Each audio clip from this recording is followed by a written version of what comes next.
Então, boa noite a todos os presentes e aos amigos internautas. Hoje sentimos honrados com a presença do palestrante Marcos Pessoa. Ele falará sobre o tema Cristianismo e Espiritismo. Ele é atuante líder espírita regional, dedicado e comprometido com a divulgação do espiritismo. Tem grande conceito no movimento espírita em geral. Ele é palestrante com profundo conhecimento da proposta de Allan Kardec. Seja muito bem-vindo, nosso querido amigo Marcos Pessoa. Boa noite a todos. Que as bênçãos de Jesus sejam conosco nesta noite.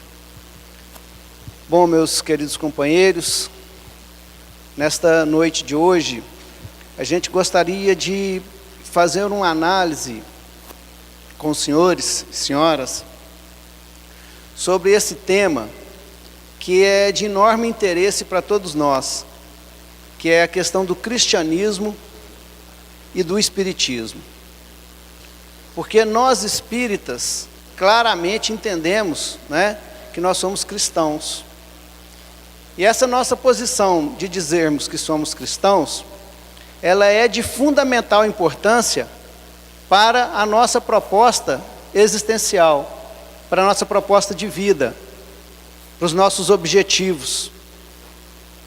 Porque se nós professássemos o espiritismo, mas sem atendermos às propostas cristãs, a gente deixaria a parte mais importante, mais fundamental de lado.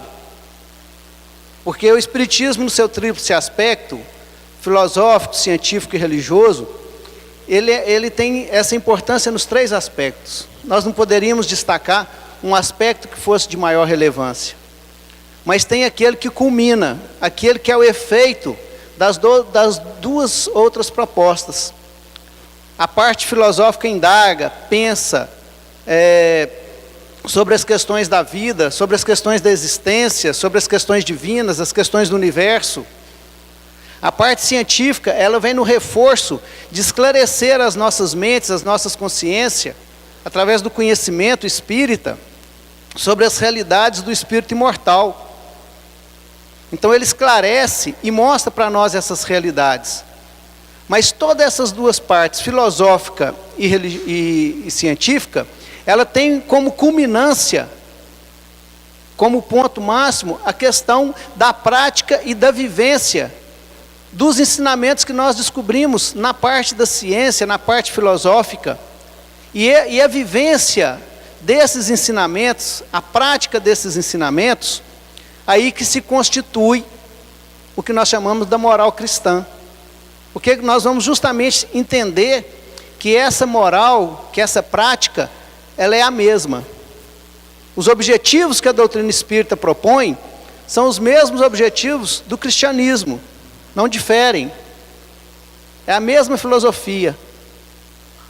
E é muito importante a gente entender isso, para que nós possamos estudar o Evangelho e praticar o Evangelho, mas não de uma forma cega, de uma forma piegas, como uma forma apenas no sentido da adoração exterior, como a gente tem feito em outras épocas, mas que a gente possa fazer a vivência dos preceitos religiosos que o Espiritismo vem trazer, do cristianismo, de uma forma consciente, de uma forma clara, onde ele possa realmente ter um efeito de mudança, de transformação nos nossos hábitos, para melhor, que a gente se torne indivíduos mais felizes, mais completos, mais amorosos, mais condizentes com a lei divina e, portanto, colaboradores diretos, não é, na consecução das leis divinas, como vem lá no Livro dos Espíritos nos dizer, que nós também ajudamos a Deus na consecução da sua obra. Bom, a gente vai observar que o cristianismo, ele é uma doutrina que nasceu no seio do povo judaico. Mas o judaísmo nunca foi cristão, né?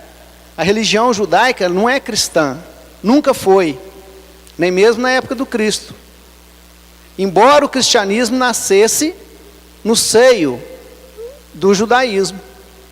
Até hoje, né, nós temos a religião judia, não é isso? Nós temos os judeus que constituem uma religião que tem uma base do conhecimento dos judeus, é a mesma base que a gente adota na Bíblia, né? Alguns livros são iguais, tem o mesmo princípio, ou seja, todas duas vieram de Abraão, né? Todos dois, tanto o cristianismo quanto o judaísmo, e também o islamismo, né? Todos têm como patriarca, o pai, Abraão.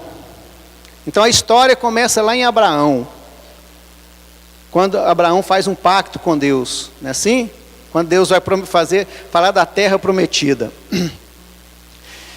E o cristianismo, ou seja, Jesus vem no seio desse povo, que era aquele povo que a gente conhece a história, que foi um dos 4 povos que vieram de Capela, né? Os exilados da Capela, que é uma estrela que tem um sistema planetário em sua volta, e onde espíritos de um determinado orbe, de um planeta de Capela, eles foram trazidos de Capela para habitar aqui na Terra. É a história dos exilados da Capela, que aconteceu há mais ou menos 10 mil anos atrás, né, para cá. Então, os judeus eram um desses povos. E a grande virtude dos judeus era a crença e a ideia de um Deus único. Então ele foi o povo escolhido para trazer a ideia e a convicção de um Deus só, de um Deus único. Então tudo que a gente ouve hoje, né, em toda religião, que você vai ver a ideia de um Deus único, essa ideia veio de Abraão, veio do povo judaico, tá certo? E o que acontece? Lá na história do Antigo Testamento, a gente vai ver Moisés trazendo os 10 mandamentos. Então, quando a gente observa os 10 mandamentos, lá eles têm, e a gente vai ver que a gente às vezes acha que os 10 mandamentos são os mesmos para todo mundo, não é? Mas não é. Se você pesquisar na internet, você vai ver que algumas igrejas têm alguns como sendo 10 mandamentos, o outro já difere alguma coisa, não é?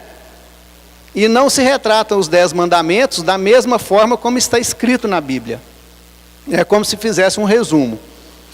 Mas a gente vai observar que nos 10 mandamentos, ele já é, mesmo para aquele povo, daquela época, que precisava de uma lei mais severa, que não tinha uma compreensão muito dilatada do mundo espiritual, de como que era o mundo espiritual, que imaginavam ainda que Deus e os prêmios que Deus oferecia eram os prêmios do mundo, não é? Eram as questões materiais, então era o Senhor dos exércitos. Mesmo para aquele povo, quando a gente vai observar os 10 mandamentos, eles têm uma profundidade espiritual. Eles são direcionados, mesmo que eles estivessem ali, guiando e trazendo leis que fossem próprias para o cotidiano da vida daquelas pessoas, da vida encarnada, mas eram leis que nesse cotidiano tratava das questões morais, das questões espirituais do povo. Então a gente vai ver o primeiro mandamento, por exemplo, né, que é amar a Deus sobre todas as coisas, e depois não fazer uma estátua, não ter Deus de adoração, não adorar a ninguém a não ser a Deus. Nesse mandamento a gente tem uma questão de muita profundidade, tá?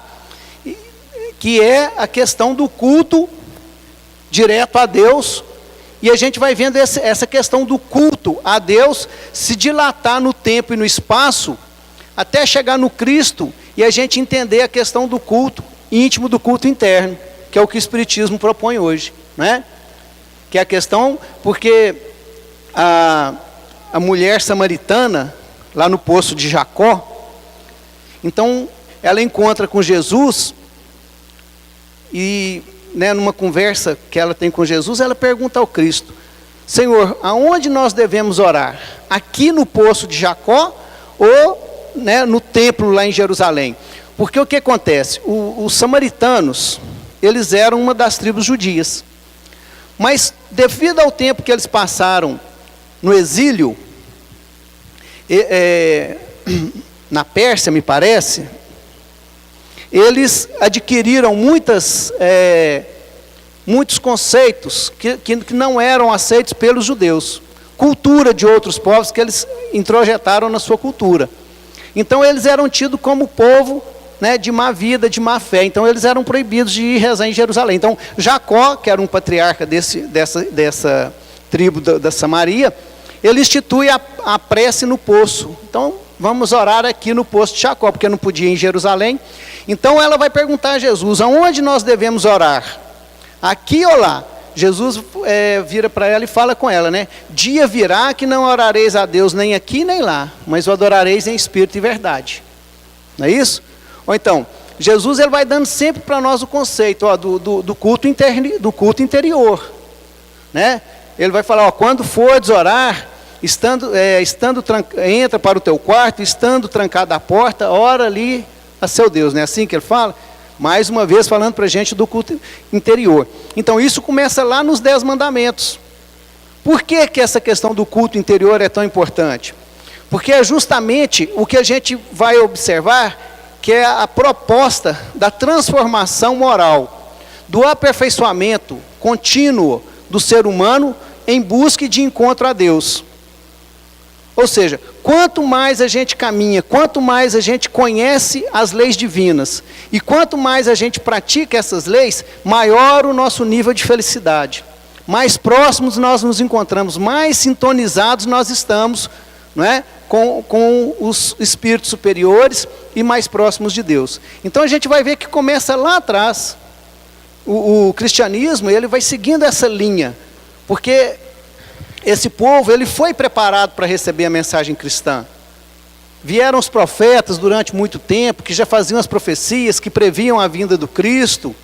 Já estava marcado o dia para ele vir, para ele trazer essa mensagem renovadora, que segundo Allan Kardec, na observação da questão 625 de O Livro dos Espíritos, é a mais pura expressão da lei do Senhor.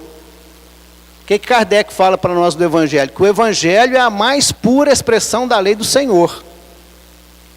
Então, para nós espíritas, o que é o Evangelho de Jesus? É a mais pura expressão da lei de Deus. E a gente entender essa mais pura expressão da lei de Deus, do Evangelho, é muito importante. E entender de conforme o que o Espiritismo vem mostrar para a gente, com a grandeza do Espiritismo, que vem nos esclarecer de uma forma que a gente não podia compreender em outras épocas. Bom, então a gente fez um apanhadozinho só para a gente entender um pouco, né, lá dos 10 mandamentos. Depois você tem lá, né, não cobiçarás a mulher do próximo, não matarás, não roubarás, não farás falso testemunho. Estão vendo? Então eram todas leis comportamentais do dia a dia, mas que iam de encontro às questões íntimas do ser. Tem uma também que é para guardar o dia de sábado, não é? Olha para vocês verem, eu fico pensando como que as coisas, a espiritualidade age. Santificou o dia de sábado, ou seja, mostrou para os homens a necessidade que você tem de cuidar das questões espirituais. Lá há 3.500 anos atrás, mais ou menos, porque os estudiosos variam muito, né? Uns falam 1.300 a.C., outros 1.800. Mas lá atrás, quando fala para guardar o dia de sábado, você vai falar, mas isso é só questões materiais, é para a gente não trabalhar, ou no sábado, ou no domingo, que seja. Né? A gente tem os adventistas do 7º dia, que seguem esse preceito à risca, não é? Mas o que a gente vai observar nesse preceito de guardar o sábado? Olha, você precisa de um tempo para cuidar do seu lado espiritual. Não é cuidar só do lado material. Precisa-se de um tempo para se alimentar o espírito. Lá naquela época, instituiu-se, né, um dia propício. Por quê? Porque as pessoas precisavam de regras mais rígidas. À medida que nós vamos evoluindo, que nós vamos passando a conhecer o Evangelho, vamos conhecendo outros pontos, que as necessidades humanas vão se alterando, vão mudando, como nos dias de hoje, nós também vamos alterando e vamos observando outras formas de cumprir aquele mandamento, que ele pode ser o quê? O tempo todo, ou seja, né? Orar a Deus em espírito e em verdade, ou seja, é o seu procedimento, é o seu dia a dia, é o seu sentimento que passa a ser uma oração a Deus. A forma como que você age, como que você pensa, como que você enxerga a vida, como que você enxerga as outras pessoas, como que você trata o próximo. Esse é o adorar a Deus em espírito e verdade, né? E é para onde a gente está caminhando. A gente ainda elege determinados tempos, não é? E é necessário. Os nossos tempos de estudo, de oração, igual esse que nós estamos aqui, os trabalhos da casa espírita, os trabalhos nas organizações não governamentais, nas obras de caridade, tudo é importante. Por quê? Porque são esses os treinamentos que nós estamos fazendo e o aprendizado que nós estamos tendo da ciência para que nós possamos, então, passar a agir de determinadas formas. Mas a questão é de ação, né? É de ação no cotidiano. Bom, e aí a gente vai chegar até na vinda do Cristo, né? E quando Jesus veio,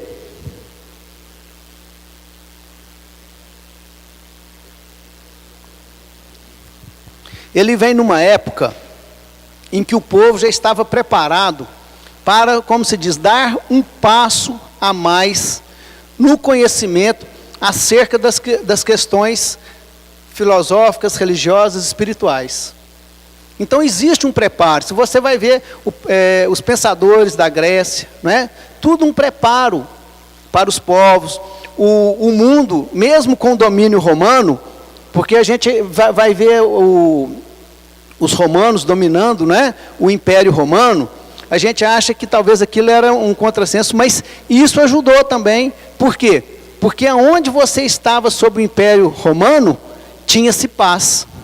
Você podia viajar por todo o Império, né, porque tinha-se paz.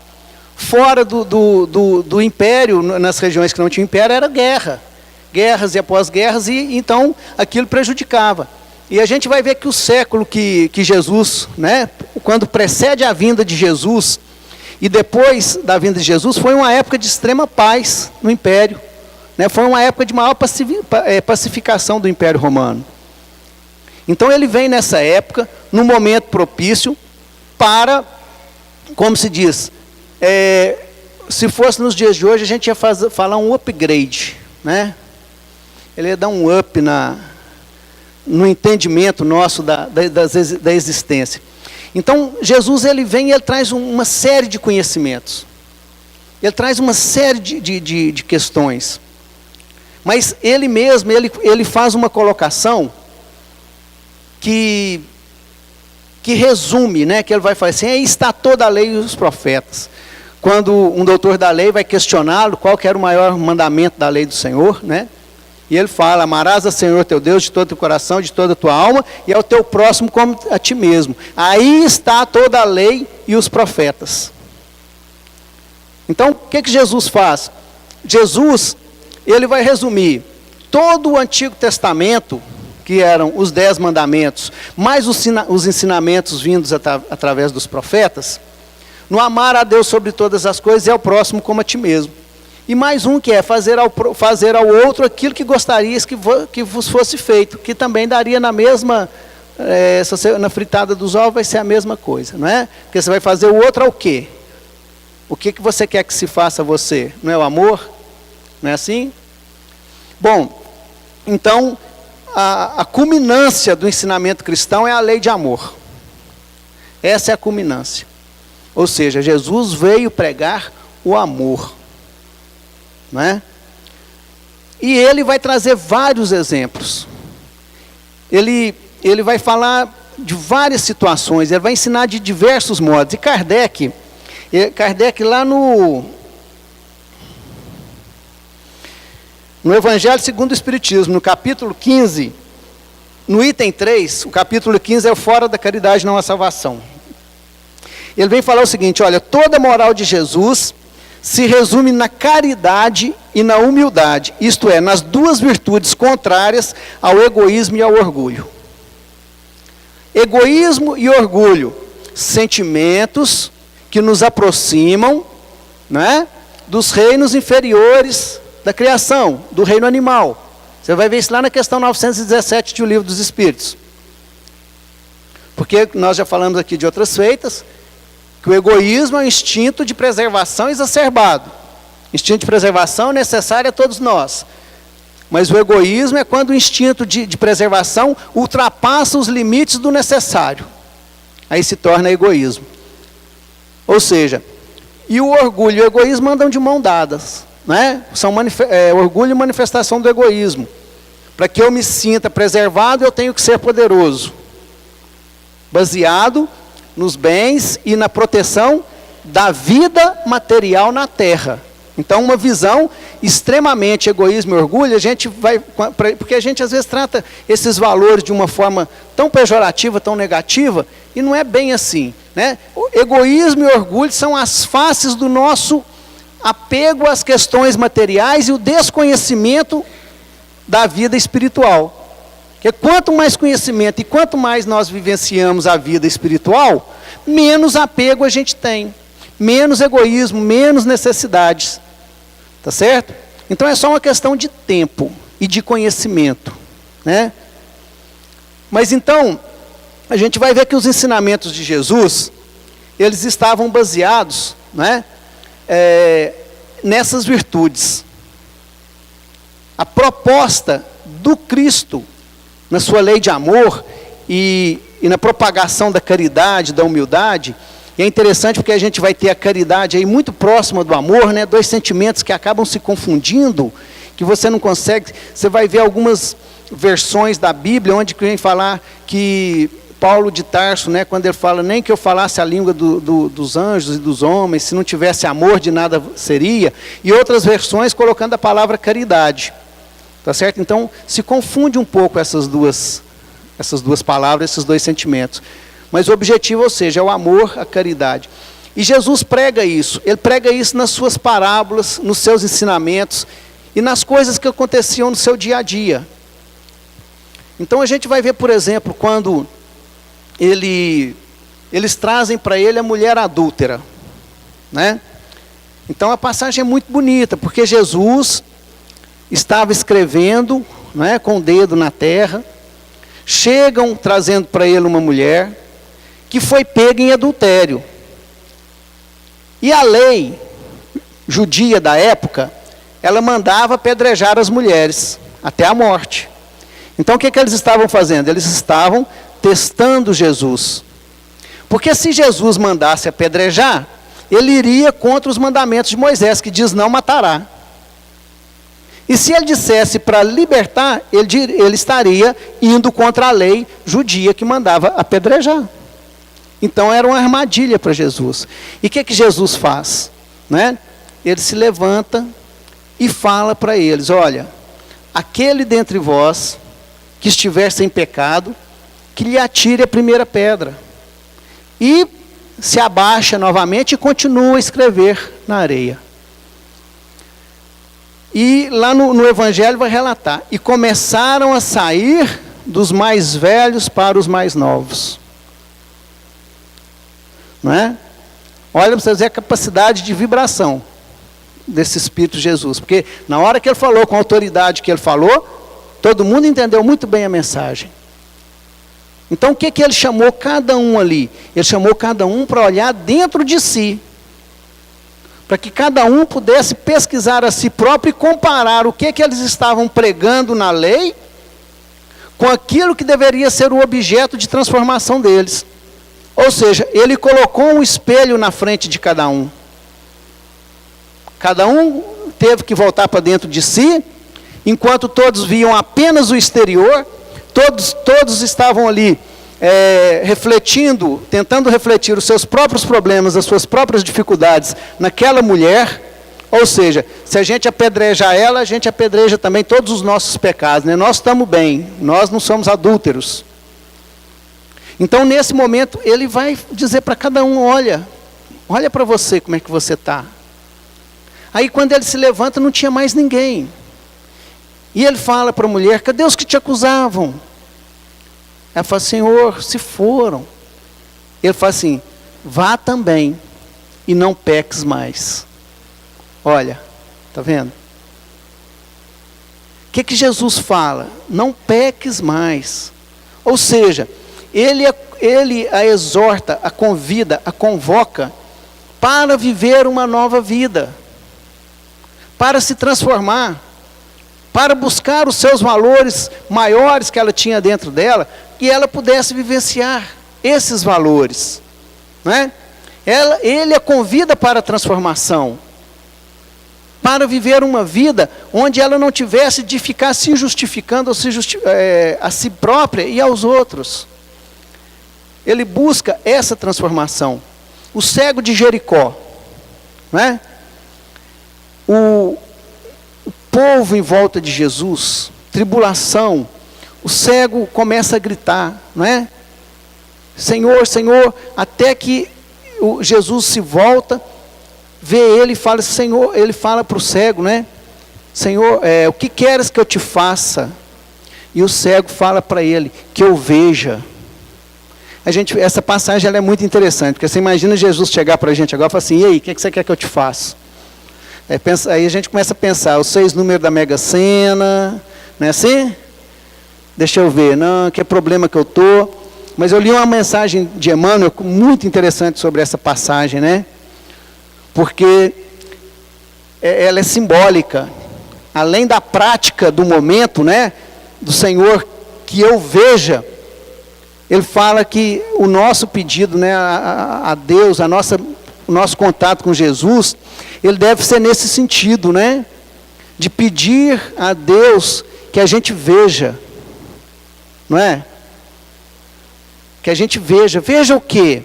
Veja aquilo que a gente precisa mudar, veja o certo e o errado, veja o bem e o mal, veja qual o melhor caminho, não é? Porque às vezes parece assim, eu tenho uma amiga lá em Nova Serrana que ela fala o seguinte, para mim tem que desenhar e colorir, né? E mesmo assim vai ter que explicar, porque às vezes a gente tem dificuldade, não é? A gente fica ali tentando descobrir qual que é o melhor jeito, como que eu resolvo isso, como que eu faço aquilo. Se eu estou alimentando esse sentimento, está correto? Se eu não alimentar esse sentimento, meu Deus, como que é essa situação? Isso, gente, é falta de conhecimento intelectual. É a parte científica, ela entra justamente nesse ponto. Que o conhecimento intelectual, né, ele vem para nos esclarecer sobre uma forma de proceder, uma forma de entender, uma forma de fazer, sobre os conceitos da vida. Depois que nós conhecemos, aí você tem o período da transformação. Né? Agora, se sabeis todas essas coisas, Jesus vem falar para nós, né? Vá e façais. Então, existe um período entre o conhecimento intelectual e a transformação moral. Está lá na questão 680, me parece, do Livro dos Espíritos. 780. Bom, então a gente vai ver que os exemplos, tudo que Jesus está falando, voltando ao cego de Jericó, aí o cego de Jericó fala, que eu vejo. Então Jesus o cura da cegueira, né? E ele passa a enxergar. Aí Jesus vira para ele e fala assim, eles tinham vindo de uma aldeia, vá, mas não entre na aldeia, né? Vá para a tua casa, mas não entre na aldeia. Parece ambíguo, né? Mas como que vai voltar para cá? Você morava na aldeia, ele não morava. Mas qual aldeia? Aldeia, né? Dos sentimentos inferiores. Dos seus sentimentos inferiores. Né? Que ele não voltasse para as vibrações, para aquelas coisas que ele estava praticando. Que ele se transformasse, que ele aproveitasse aquilo que lhe foi dado. E a gente vai ver Jesus já lá na despedida, né? Lá em João, ele dizendo para os apóstolos, tende bom ânimo, eu venci o mundo. Olha o que Jesus fala, eu venci o mundo. Que mundo que Jesus venceu? O mundo íntimo, né? Não é o mundo exterior, não é o mundo externo que Jesus venceu, ele venceu o mundo íntimo. Paulo de Tarso vem falar o quê? Combati o bom combate. O combate íntimo da autotransformação, da melhoria contínua. Então toda a proposta cristã, toda essa lei que Kardec vai falar para nós, a mais pura expressão da lei do Senhor, ela é uma proposta de renovação constante. Mas renovar até quando? Constantemente. nessa vida, na outra vida, na outra vida. Por quê? Porque se existe uma fatalidade nas nossas existências, essa fatalidade é a evolução. Da lei de evolução ninguém foge, não tem jeito. Um dia habitaremos as estrelas, não é? Seremos Cristos, construiremos mundos, seremos co-criadores em plano maior. Tem que ser profeta para falar isso? Não, é lei divina, é lei do progresso. Ou seja, conscientes que nós estamos das leis, que nós procuremos fazer de nossa própria vontade o cumprimento dessa lei em nós. Essa lei do autoaprimoramento, da autotransformação. Porque, gente, queiramos ou não, nós vamos evoluir. Não tem outra solução. Pode demorar anos, séculos, milênios. Mas nenhum espírito continua na mesma situação que está indefinidamente. Para sempre. Isso é uma coisa que não cabe na lei de Deus. Lá na lei do progresso, Kardec pergunta, o que vai acontecer por aqueles espíritos que são, que não querem evoluir? Serão arrastados pela evolução. Então a gente está vendo Cristo mostrar isso para a gente, convidando a gente. E é um convite muito gostoso, o convite cristão, não é? Porque ele fala, olha, vinde a mim, vós que estáis sobrecarregados e oprimidos, que eu vos aliviarei. Tomai sobre vós o meu jugo, que é leve, que é suave, e o meu fardo, que é leve. Mais ou menos nesse termo, né? Para mim é a passagem mais bela do Evangelho. E é interessante que a gente vai ver Jesus, quando ele fala, vinde a mim, será que ele estava nos chamando para aquela personalidade daquele Espírito Eterno que reencarnou aqui como Jesus, ou para a sua própria individualidade, ou que será que ele nos concitava a aprender e entender a lei divina e cumprir a lei? Qual que será que ele queria? Certamente não estava nos convidando para o cumprimento das leis divinas e naturais, que são leis universais.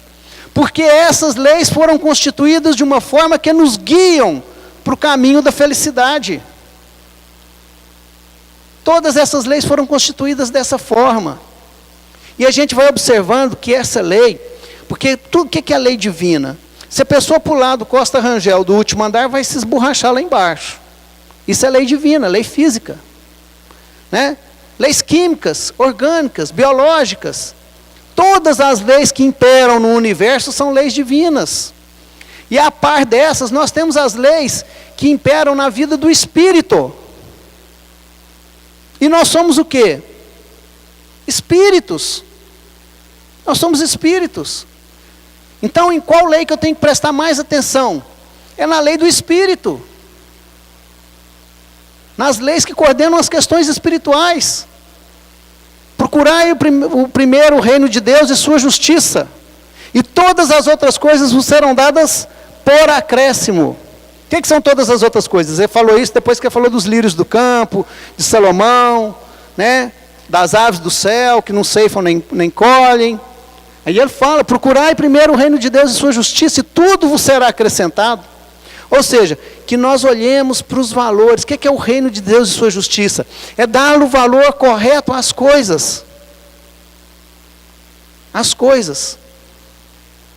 Dar o verdadeiro valor àquilo que deve ter valor. E as outras coisas vêm. Né? Porque lá ele vai falar dos lírios do campo, dos pássaros do céu, das aves do céu. Então, ó, lírio do campo, reino vegetal. Aves do céu, reino animal. E nós, reino nominal. Se os lírios do campo, que hoje são erva e amanhã estão secas e são queimadas, e nem Salomão em toda a sua grandeza se vestiu como um deles, as aves do céu que não plantam nem colhem, e não lhes falta de comer, ou seja, aprender a preservar a vida do corpo físico, nós aprendemos nos reinos inferiores da natureza. Nós estamos no estado nominal para aprendermos a viver as leis do Espírito. As leis do Espírito. E essas leis estão contidas no Evangelho de Jesus. E com o Espiritismo, que é o Consolador, que Jesus prometeu que nos enviaria, porque ele vai falar assim, eu vou ler aqui para ficar na íntegra. A gente vai ver lá no capítulo 6 do Evangelho segundo o Espiritismo, Cristo Consolador, no item 3, Consolador Prometido, na passagem de João, capítulo 14, 15 e 17, 20, de 15 a 17 e o versículo 26. Se me amais, guardai os meus mandamentos, e eu rogarei a meu Pai, e ele vos enviará outro Consolador, a fim de que fique eternamente convosco. Olha, vai ficar eternamente com a gente. O Espírito de verdade, que o mundo não pode receber, porque o não vê, e absolutamente o não conhece. Mas quanto a vós, conhecê-los-eis, porque ficará convosco e estará em vós. Porém, o Consolador, que é o Santo Espírito, que meu Pai enviará em meu nome, vos ensinará todas as coisas, e vos fará recordar tudo o que vos tenho dito.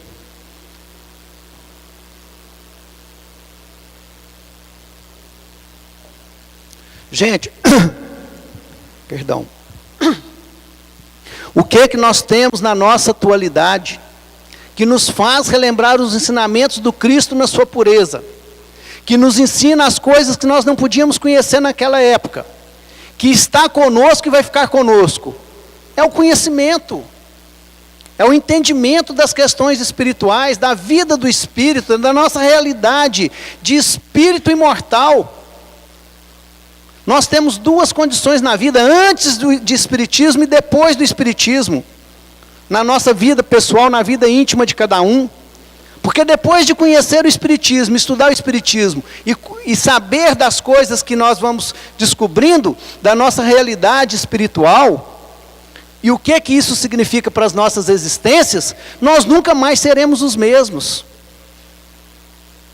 Ou seja, é a hora que nós estamos nascendo para uma nova realidade. O momento que nós vivemos é um momento extasiante para as nossas vidas imortais. Nós devemos comemorar, porque por maiores que sejam as dores, por maiores que sejam os sofrimentos que estejam sendo colocados no caminho, eles já fazem parte de uma nova trajetória, de uma nova vida, cada vez mais rápida, rumando cada vez mais para uma felicidade, que talvez não vai ser nessa encarnação uma felicidade plena, porque a felicidade não é desse mundo. Mas cada dia mais perto, cada dia mais tranquilo, cada dia mais paciente, cada dia mais amoroso, cada dia mais pacífico. Não é? Isso é o que nós estamos começando nas nossas existências. E não bastasse todo o Evangelho, o Espiritismo vem na hora exata para nos fazer entender, de conformidade com o nosso entendimento, o nosso progresso intelectual, as coisas que nós não podíamos compreender e que o nosso intelecto já exigia. Então, a proposta do Espiritismo é a mesma proposta do Cristo. Transformação moral do indivíduo, do ser humano, e, consequentemente, transformação moral da humanidade. E às vezes a gente fala moral, o pessoal acha que é uma coisa moralista, mas não é essa moral de moralismo, não. Ou seja, é o melhor proceder que eu posso ter diante das leis do Senhor para comigo e para com os que estão à minha volta. Porque isso são as leis espirituais. Essas são as leis do Espírito. É como eu devo agir em relação a mim mesmo e em relação às demais pessoas, às coisas, aos animais. Isso é lei moral. Qual o melhor caminho que me conduz para a felicidade? E a gente tem uma obra, né, que é maravilhosa, que é o Evangelho segundo o Espiritismo. Eu não conheço outra obra, eu fico pensando nisso. Uma obra que ela tem por objetivo explicar para nós algumas coisas como a caridade, como a humildade, como a benevolência, como o orgulho, o egoísmo, a piedade. Quantos sentimentos que estão ali no Evangelho segundo o Espiritismo, totalmente retratados. Os amigos espirituais, lá nas instruções dos Espíritos, dissertando para nós sobre esses valores. nos contando o que são esses valores, o porquê que nós devemos adquirir esses valores, o que esses valores vão trazer de positivo para as nossas existências, como praticar esses valores. Gente, isso é uma maravilha. A gente tem livro de tudo quanto há, de receituário, de bolo, não é? A receitas de foguetes e espaçonaves. Mas olha, nós temos uma obra que, além das questões puramente religiosas, daquela religião que a gente já estava acostumado, né, de apenas ler, pregar, cumprir, nós temos uma obra que vai explicar para nós as práticas. E depois do Evangelho segundo o Espiritismo, a gente tem um compêndio enorme de obras. As obras psicografadas por Chico Xavier, as de André Luiz, as de Emmanuel. Quantos livros que nós não temos, que são roteiros, para que a gente possa se especializar, que a gente possa se tornar especialista nas leis do Espírito. Então, essa a proposta do cristianismo, essa a proposta do Espiritismo.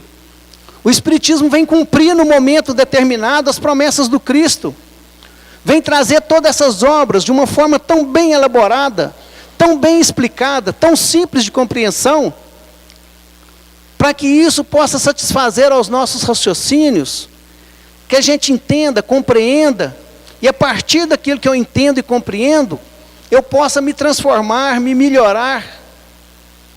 Não é maravilhoso, gente? Vocês não acham? Hã? É muito maravilhoso. Não é? A gente não tinha isso. A gente não tinha explicação. Volta 100 anos, 200 anos no tempo. Vai tentar entender alguma coisa de religiosidade para ver. Volta 500 anos e vai perguntar muito para ver onde você ia parar. Ia parar numa fogueira. A gente não tinha onde buscar. Mas há 160 anos surgiu, né, essa obra-prima da criação. Conhecimento, livros didáticos para nos contar uma história. A história de nós mesmos, a nossa história individual, de como que eu sou, o que rege a minha vida, o que rege a minha existência, como que eu posso viver melhor, como que eu posso lidar com os problemas do dia a dia. É a doutrina dos Espíritos, que está aí, para quem quiser. Você baixa todos os livros pela internet.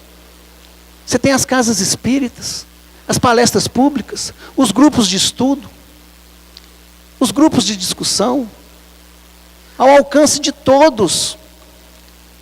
Ao alcance de todos. Não é? Bom, acho que meu tempo acabou. É até 15 para as 9, não é? Até as 9. Bom, estão dizendo ali que tem mais um minutinho. Então, gente, a gente vai observar, né, que nós tivemos que chegar ao fundo do poço, sabe? Através do livre-arbítrio, nós pegamos todos os ensinamentos cristãos, e isso é de ordem individual, e tivemos que exercer esses ensinamentos da forma mais errada possível, ainda tentando adequar os ensinamentos ao nosso pensamento, e ter uma vida boa daquela forma. Ou seja, Jesus trouxe a receita. Mas aquela receita para nós parecia um pouco difícil, né? Então a gente não quis entender muito bem. Não tem farinha de trigo, eu vou pôr farinha de mandioca aqui nesse bolo e vou ver se sai o mesmo bolo. Sai? Quem é cozinheiro aqui? Sai, Helena? Se eu puser farinha de mandioca no lugar da farinha de trigo? Fica? Não vai sair bolo, não vai crescer, né? Pudim, cozinheira, mas não vai sair bolo. né? Gente, nós pegamos aqueles ensinamentos do Cristo e tentamos apropriá-los à nossa vontade, ao nosso jeito de fazer. Foi isso que nós fizemos com o cristianismo de lá até aqui, né? Nós fomos experimentando de todas as formas. Sabe quando você tem alguma coisa que te prejudica na vida, né? Você tem um hábito e aquele hábito te prejudica. O que a gente faz? A gente tenta contornar de todas as formas para não perder o hábito, não é assim? Às vezes a pessoa fuma, mas precisa parar de fumar. Aí eu falo, não, eu vou fumar só final de semana. Não, vou fumar só um cigarro à tarde. Não, vou fumar só um de manhã. Mas não consegue. Ou seja, o que nós estamos tentando fazer? Adequar o vício à nossa forma de ser. Ou seja, eu quero melhorar, eu não quero ter os efeitos negativos do cigarro, mas eu não quero parar de fumar. Foi o que nós fizemos com o Evangelho. A gente queria os benefícios da vida eterna. Tudo que era de bom no Evangelho a gente queria. Queria o céu, queria a vida eterna. Tanto a gente queria o céu, que nós vendemos pedacinhos do céu. Quem não vendeu, comprou. Não é? Não é assim? Está todo mundo no mesmo arco. Nós queríamos pegar o Evangelho, nós pegamos ele e tentamos fazer o que com ele? Nós tentamos impor ele à força em todo o mundo. Aí tem as guerras santas. E até hoje se guerreia.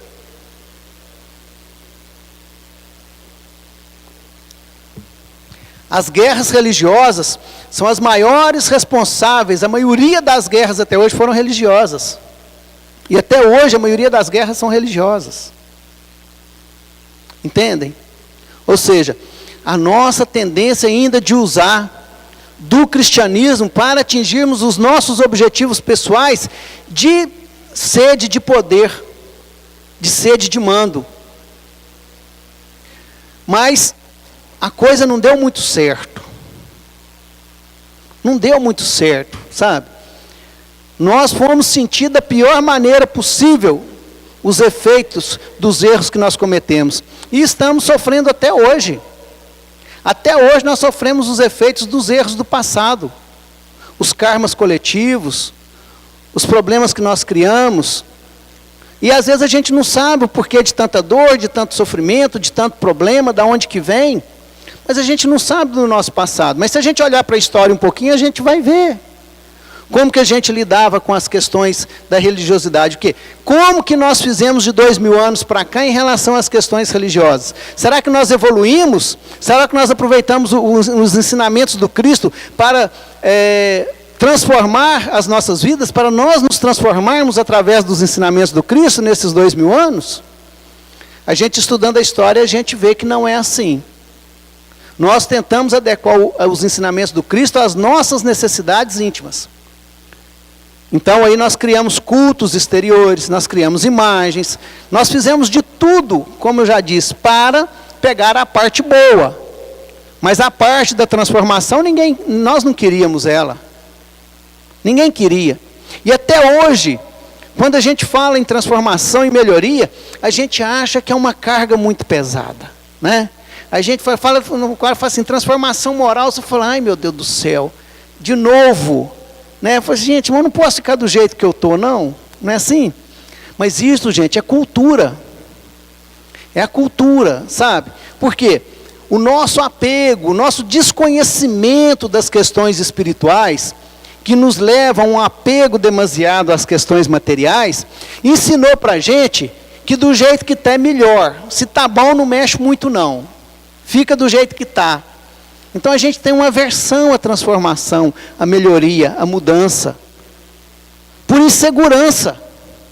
Por pura insegurança. Instinto de preservação. Mas então uma das primeiras coisas que a gente precisa entender, que mudar é bom. Que nós precisamos mudar. Porque nós não estamos completos. Nós não somos espíritos felizes, né? Não estamos em mundos felizes ou divinos. Estamos no mundo de expiação e provas. Somos seres em crescimento. Então nós temos muitas coisas para aprimorar nas nossas individualidades, né? No nosso ser eterno. Então, a gente precisa entender que a mudança ela é para o bem. Ela é para me fazer uma pessoa mais feliz. E o que eu preciso mudar? Cada um é que sabe o que está mais te incomodando. Quando você mais sofre, é fácil de você saber o que você tem que mudar. Pega aquilo que te causa mais dor. O momento que você mais sofre, quando alguém te faz alguma coisa, e analisa o que te leva àquele tipo de sofrimento. Qual o sentimento que está dentro de você? O que está imperando em você naquela hora? É vaidade? É orgulho? É ciúme? O que está imperando que te deixa naquela situação tão deprimente? E aí você vai descobrir em que você tem que trabalhar. Porque uma coisa é fato, gente. Nós só sofremos, o responsável pelas nossas dores e nossos sofrimentos, sempre somos nós. Mas foi o outro que. Não, o outro que ele fez com ele fez lá, mas ele só faz a você se você permitir. Não é?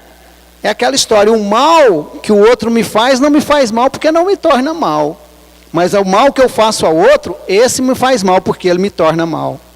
Então, a gente ainda está muito ligado às questões exteriores. Nós passamos 2000 anos, e antes dos 2000 anos, sempre fazendo isso.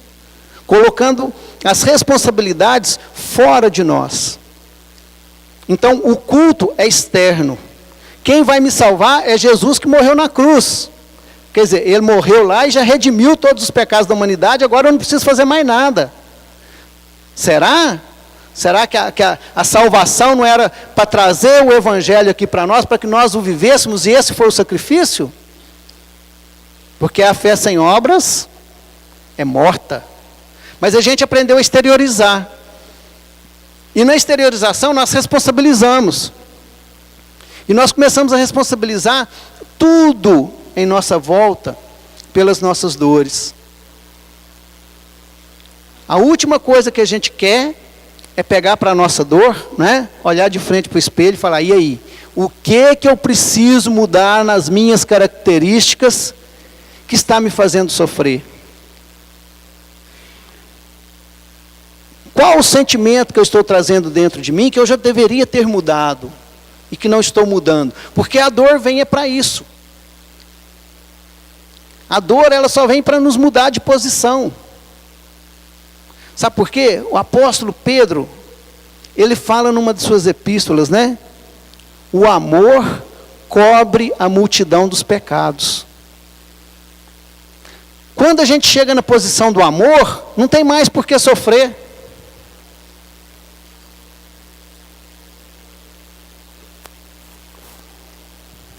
Então, se nós sofremos, é porque nós temos coisas a melhorar dentro de nós.